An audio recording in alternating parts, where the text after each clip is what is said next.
صفحے کے آخر سے لائن نمبر 4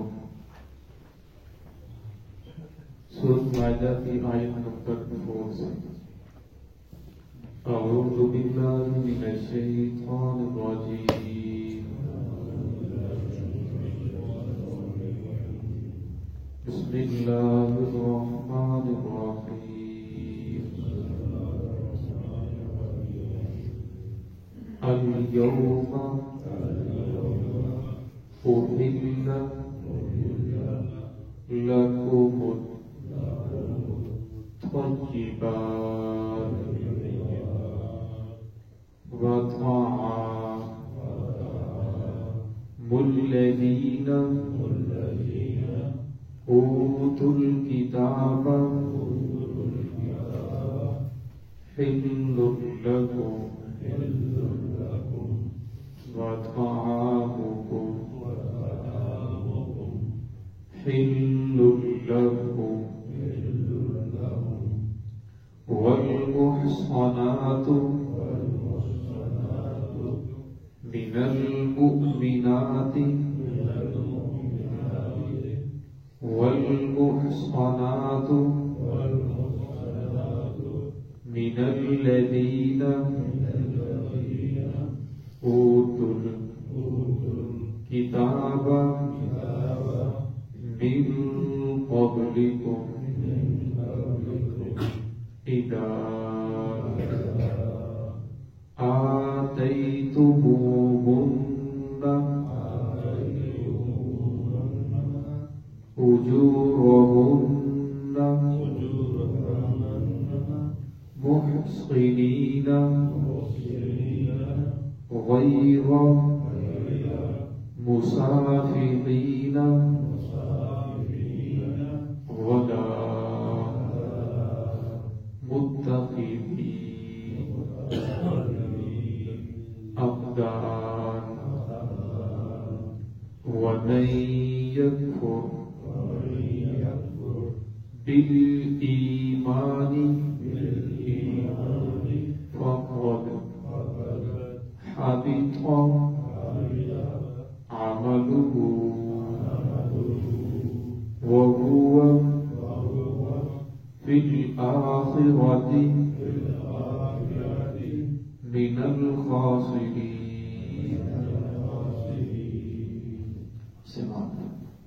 بسم الله الرحمن الرحيم. اليوم أحل لكم الطيبات وطعام الذين أوتوا الكتاب حل لكم وطعامكم حل لهم والمحصنات من المؤمنات والمحصنات من الذين أوتوا الكتاب من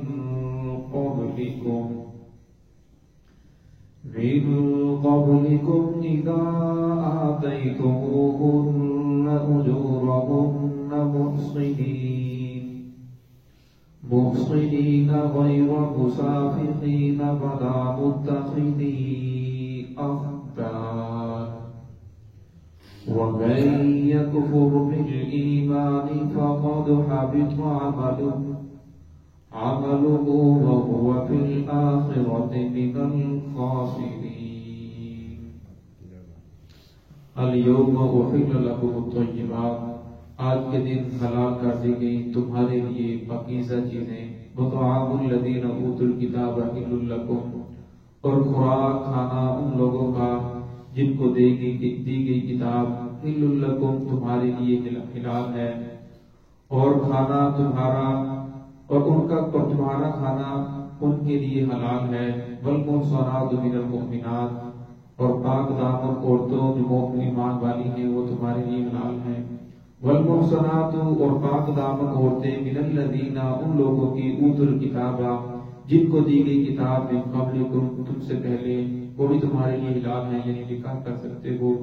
اذا آتیتموہن اجورہن جب تم انہیں عطا کرو ان کا مہر محصنین ان کو قید کے اندر رکھنے والے ہوں غیر مسافحین مسیح نکالنے والے نہ ہوں ولا متخذی اخدان اور نہ ہی خفیہ دوستی لگانے والے ہوں۔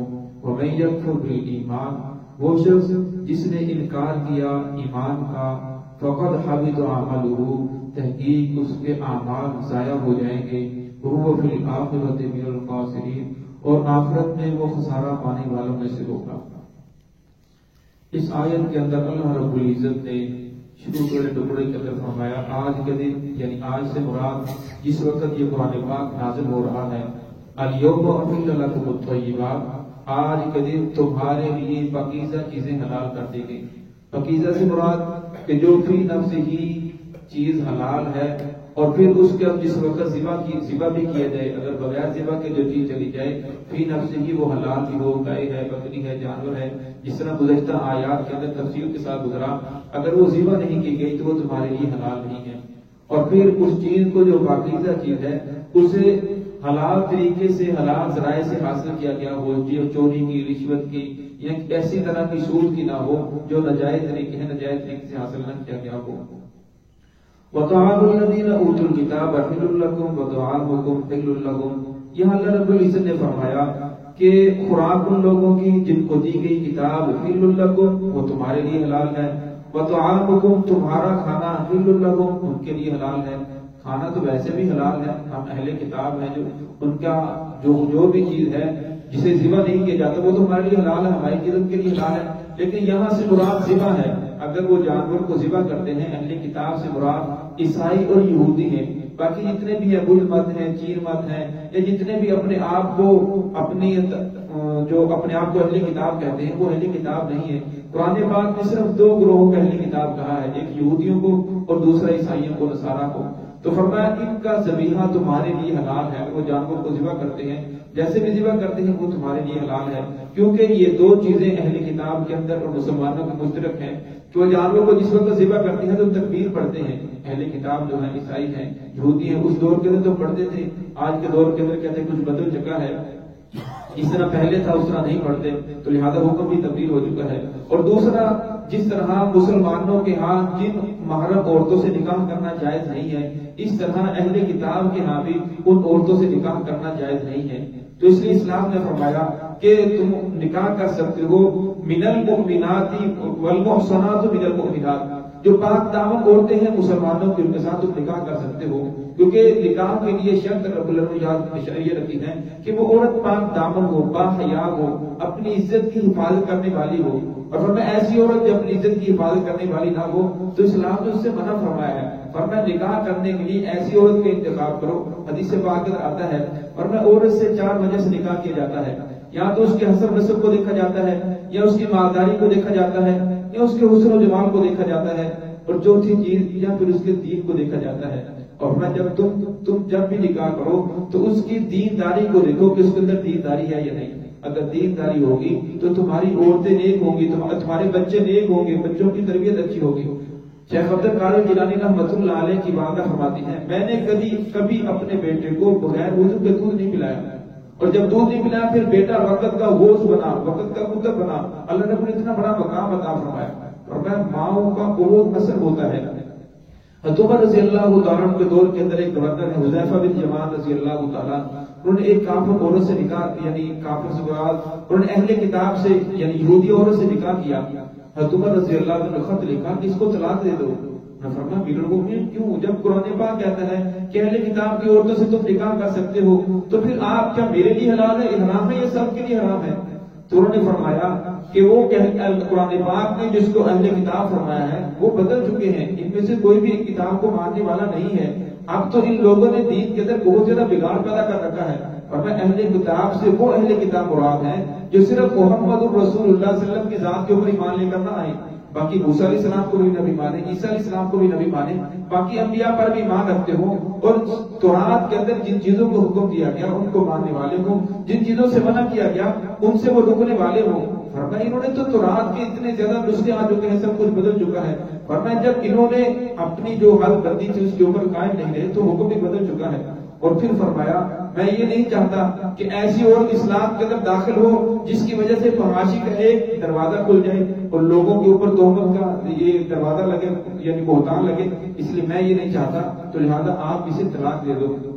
تو حذیفہ بن یمان رضی اللہ تعالیٰ جو گورنر بھی تھے انہوں نے پھر اسے طلاق دے دی. تو یہاں اللہ رب نے فرمایا کہ اہل کتاب کی عورتوں سے نکاح کر سکتے ہو جو پاک دامن ہو، لیکن شرط یہ ہے کہ وہ ہوں اہل کتاب، کتاب کو ماننے والے بھی ہوں، کتاب کے اوپر چلنے والے بھی ہوں، اور وہ جو عیسیٰ علیہ السلام کو نبی ماننے والے ہوں، موسیٰ علیہ السلام کو نبی ماننے والے ہوں.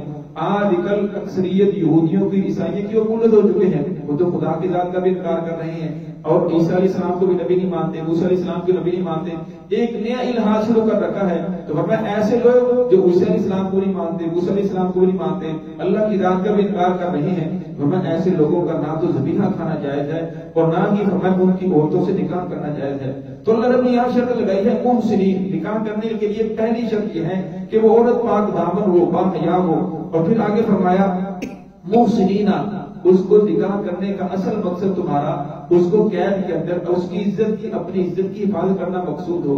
اور فرمایا غیر مسافرین، صرف بس نکالنا مقصود نہ ہو. جس طرح اسلام کے نام پر بننے والا ایک فرقہ جس کے ہاں یہ موتا رائج ہے، یعنی کچھ وقت کے لیے، کچھ سال کے لیے، کچھ مہینوں کے لیے، کچھ گھنٹوں کے لیے نکاح کیا جاتا ہے، تو اسلام نے غیر مسافرین اس سے منع فرمایا ہے. فرمایا جس کے اندر وقت کی قید آ جائے، فرمایا وہ نکاح نہیں ہے بلکہ وہ باطل ہے. یہ فرمایا ایک اپنی طرف سے گڑا گیا ہے. اسلام نے حدیث پاک میں بھی اس سے منع کیا گیا، قرآن پاک بھی اس آیت نے بھی اس سے منع فرمایا. فرمایا جو نکاح ہوتا ہے وہ تو ہمیشہ ہمیشہ کے لیے ہوتا ہے، جس کے اندر وقت کی قید آ گئی فرمایا وہ نکاح نہیں بلکہ وہ باطل ہے. ولا متخذی اخدان، اور فرمایا خفیہ دوستی کرنے والے ہوں. تمہارا مقصد اللہ رب العزت کی رضا کے لیے محمد رسول اللہ صلی اللہ علیہ وسلم کے طریقے کے اوپر نکاح کرنا مقصود ہو. ولا متخذی اخدان، خفیہ دوستی رکھنا، خفیہ تعلقات رکھنا اسلام نے اس سے منع فرمایا ہے. پہلے یہ طریقہ مغرب کے اندر رائج تھا، گرل فرینڈ، بوائے فرینڈ اور طرح طرح کی جو تھی اصلاحات وہاں رائج تھی. لیکن اب تو مغرب مشرق بھی سے پیچھے نہیں رہا. آج تو یہ بیماری بہت زیادہ پھیلتی جا چکی ہے، اس لیے اپنی حفاظت، اپنے بچوں کی حفاظت یہ بہت زیادہ ضروری ہے. اس کے لیے طریقہ یہ ہے کہ محمد رسول اللہ صلی اللہ علیہ وسلم کی سنتوں کو گھر کے اندر زندہ کیا جائے، آپ صلی اللہ علیہ وسلم کی حدیث پاکہ کو گھر کے اندر پڑھا جائے، بچوں کو دین کی تعلیم دی جائے. آج کل جیسا دور چل رہا ہے، انسان کو اپنی حفاظت کرنا مشکل ہے، بچوں کی حفاظت کرنا تو بہت زیادہ مشکل ہے. نیٹ کا دور ہے، باپ اپنے کمرے میں، بچے اپنے کمرے میں، اگر قریب میں بیٹھے ہو تو پتہ نہیں چلتا کیا کچھ ہو رہا ہے. اس لیے فرمایا بچوں کو دینی تعلیم دینا بہت ضروری ہے، عقیدے کا درست ہونا بہت ضروری ہے. تو اسلام نے جس عورت سے نکاح کرنے کی اجازت دی، اسے بھی فرمایا کہ اس کا عقیدہ درست ہو. اہل کتاب سے فرمایا نکاح کرنا اس لیے اب جائز نہیں کہ ان کا عقیدہ گر چکا ہے. تو فرمایا عقیدے کا درست ہونا بہت ضروری ہے. اور بچوں کا جب عقیدہ درست ہوگا انہیں پتہ ہوگا یہ چیز میرے لیے فائدہ مند ہے، یہ چیز میرے لیے نقصان دہ ہے. قرآن پاک یہ ارشاد فرمایا محمد رسول اللہ کا طریقہ یہ ہے، پھر آپ کو اس کی حفاظت کرنے کی ضرورت نہیں، بلکہ وہ خود بخود تنہائی کے اندر بھی اللہ کی ذات سے ڈرے گا. اور فرمایا آپ بھی اللہ کی ذات سے ڈرے گا. وَمَن يَكْفُرْ بِالْإِيمَانِ، اس آیت میں اللہ ارشاد فرمایا وَمَن يَكْفُرْ بِالْإِيمَانِ، انسان جو بھی کام کرے، کمائی سے لے کر خرچ کرنے تک، شادی سے لے کر اسے آگے نبھانے تک، ہر چیز زندگی کے اندر جو بھی کام کرتا ہے فرمایا اس کے اندر اپنی آخرت کو سامنے رکھے کہ آخرت کے اندر اس کا انجام کیا نکلے گا، قیامت میں اس کا انجام کیا نکلے گا. میں یہ کام کر رہا ہوں، جب میری موت آئے گی تو اس وقت اس کا انجام کیا ہوگا. تو یہاں اللہ نے فرمایا یکفر بالایمان، جس نے ایمان کا انکار کر دیا فقد حبط عملہ، اس کے عمل سارے کے سارے ضائع ہو جائیں گے. وہ فی الآخرۃ، اور آخرت میں قیامت میں جب اٹھے گا من الخاسرین، خسارہ پانے والوں میں سے ہوگا. فرمایا دنیا کے اندر انسان جو بھی کرتا رہا، یہ دنیا زندگی ہے، ختم ہو جائے گی. ہم دیکھتے ہیں ہمارے بڑے چلے گئے، ہم نے بھی اس طرح دنیا سے چلے جانا ہے. اور پھر آنے کے لیے شرط ہے، باپ آتا ہے، بیٹا آتا ہے، پوتا آتا ہے. جانے کے لیے کوئی نوجوان بھی جا رہا ہے، بوڑھا بھی جا رہا ہے، بچہ بھی جا رہا ہے. تو اس لیے فرمایا ہر وقت انسان کو اپنے عمل کی اصلاح کرنی چاہیے کہ میں جو عمل کر رہا ہوں بالفرض اگر میری آج موت آ جاتی ہے، شام کو آ جاتی ہے، تو فرمایا اس کا انجام کیا ہوگا. آپ صلی اللہ علیہ وسلم کی حدیث ہے، فرمایا قرب قیامت کے نزدیک ایک وقت ایسا آئے گا، فرمایا صبح کو انسان کامل مسلمان ہوگا، لیکن جب شام کو موت آئی تو جنازہ کافر کو اٹھ رہا ہوگا. اور شام کو انسان کامل مسلمان ہوگا، صبح کو موت آئی تو جنازہ کافر کو اٹھ رہا ہوگا. ایسے ایسے انسان زبان سے جملہ ادا کر دیتا ہے، اسے پتہ بھی نہیں چلتا، جس کی وجہ سے وہ کافر ہو جاتا ہے. موت آتی ہے تو وہ کفر کی حالت کے اندر دنیا سے چلا جاتا ہے. اس لیے یہ قرب قیامت ہے، قیامت کی گھڑی جب نہیں ہے، بہت ساری نشانیاں ظاہر ہو چکی ہیں. جو بڑی بڑی نشانیاں وہ بھی اظہار ہو چکی ہیں. یہ فلسطین کی جو جنگ کا آغاز ہے یہ بھی ایک بہت بڑی قیامت کی نشانیوں میں سے ایک نشانی ہے. تو اس لیے فرمایا ہر انسان کو اپنے ایمان کی بہت زیادہ حفاظت کی ضرورت ہے, اپنی زبان کی بہت زیادہ حفاظت کی ضرورت ہے. تو اللہ رب العزت ہم سب کو صراط مستقیم پہ چلنے کی توفیق عطا فرمائے.